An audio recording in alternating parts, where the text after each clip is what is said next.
Hey guys, this is Ralph, and as promised, I want to demonstrate some radius features with containers, especially since this was something that came up recently where the default container configuration or the default radius configuration in the radius container doesn't work out of the box. So there are some modifications required to that configuration.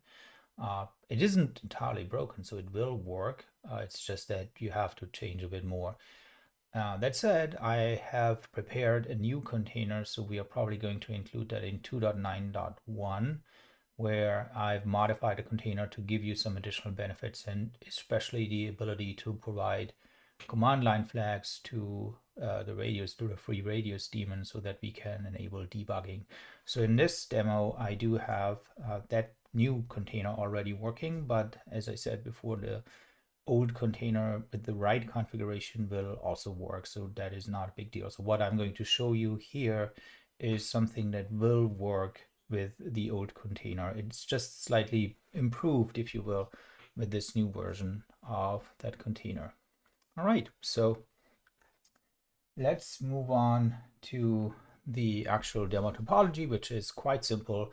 So as you can see here, we do have 4 nodes. I have this net tools container that's just providing me some telnet capabilities to do the login into the device. I have the switch, which is configured to use radius to do not command line authentication, the line authentication, so that I can log into this device using or being authenticated using radius. I have my radius server itself, and I have a syslog server that can show me the log file so that I don't have to see the log file or the log output on my console in my switch in this case. This is a container, this is a container, this is an IOL device, and this is a container, as I said before.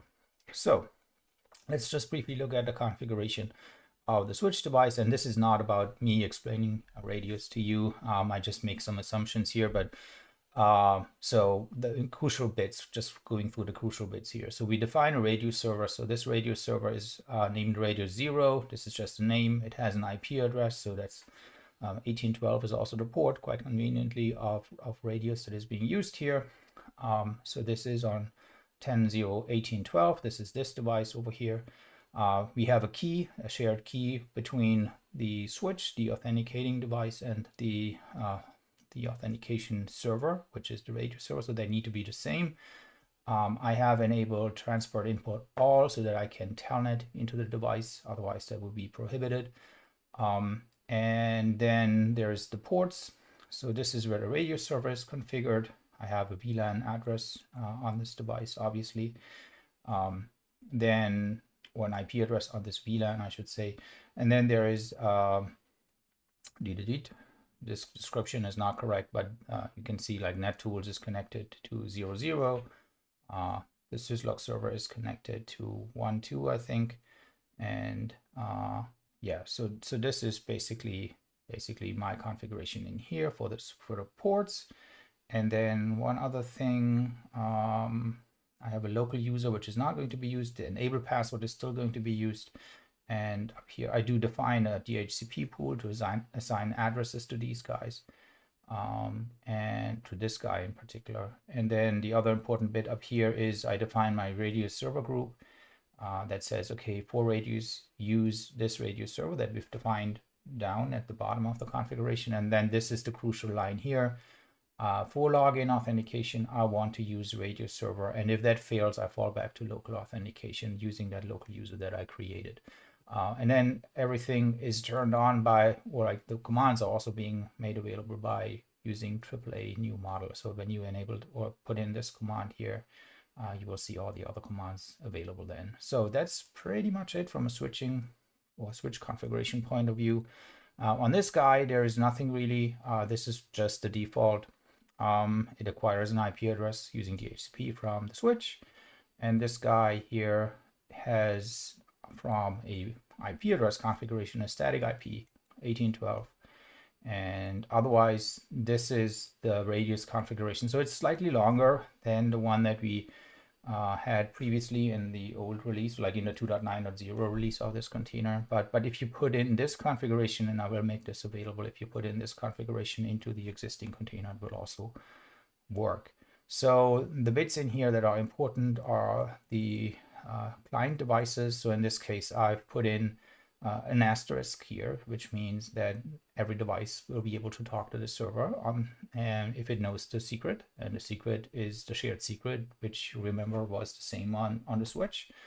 And that's pretty much it. I mean, this is pretty much everything that I have in here is otherwise default. And as I said, if you put that into the old container, it will also work. Users, there is one user defined. This is test user with test password. So we will use that one. And that's it, right? So, and just an outlook into the next version. As I said, this is not available in the current version. So this is what I've done for the new container version, for the new Radius container version, where you can specify the command line that is being used to launch freeRADIUS. And if you put in -X, -X, then it will launch it in debug mode. Otherwise, this is being used. So this is the default. So if we remove this and save it, then the default is being used. This is the new bit, right? Okay, I'm starting my lab, and this should be relatively quick for the NetTools, the router, the radio server, and the syslog machine. And if you look at these guys, then opening them up in turn. So we have the NetTools thing, which now prints the commands that are available that make this thing up. We have the switch, which has booted. We have the radio server, which shows us the radius log. So this is the output. This is because this is the new container version that I'm using. So we do see this output right away. And then we have the syslog server. And this also shows us some syslog information coming from the switch already. Now, what we want to do is we also want to set up a packet capture on this guy here by saying, okay, we want to see UDP ports on port 1812. And we start this, or apply it first and then start it.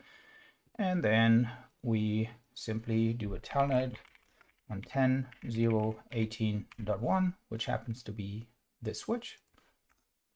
We get a username prompt, test user, test password, and boom, we are logged in. And now on our radio server, we see the authentication request coming in, and I've configured it, or like the default configuration has the passwords and the usernames printed for learning purposes. I mean, obviously this would not work in, or should not be done in production, but for learning purposes, this is turned on. And we also see this in the syslog server. So we see that we have this user coming from this address, which is the IP address that has been assigned to this device over here. It has connected on local port 23. This is telnet and a timestamp.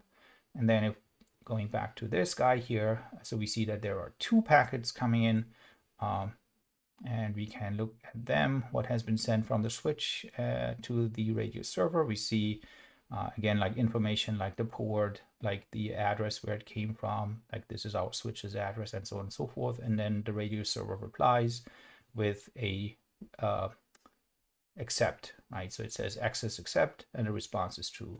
So that is pretty much everything that is needed for the switch to accept the request.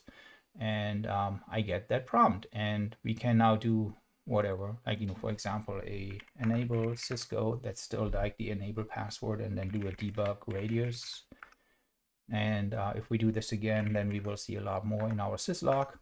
Test user, test password.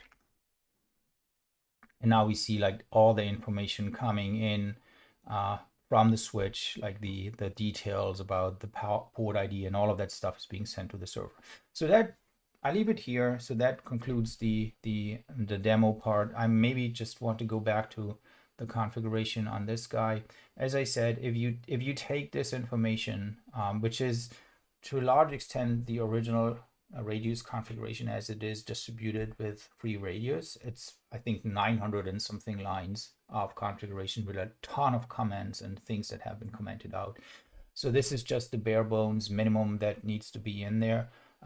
Basically lines that have not been commented out, and then some additional lines. And if you take this information and put that into the radius dconf file on your existing radius container or node that uses the radius container image, then this will work just brilliantly fine. As you've noted, and I've mentioned that before, the clients.conf file is not really required. I just have put this in here. So in theory, everything could go into one file, but some files, there's a lot more. So let's put it this way. So this should work. And yeah, I hope you find this useful, and see you another day.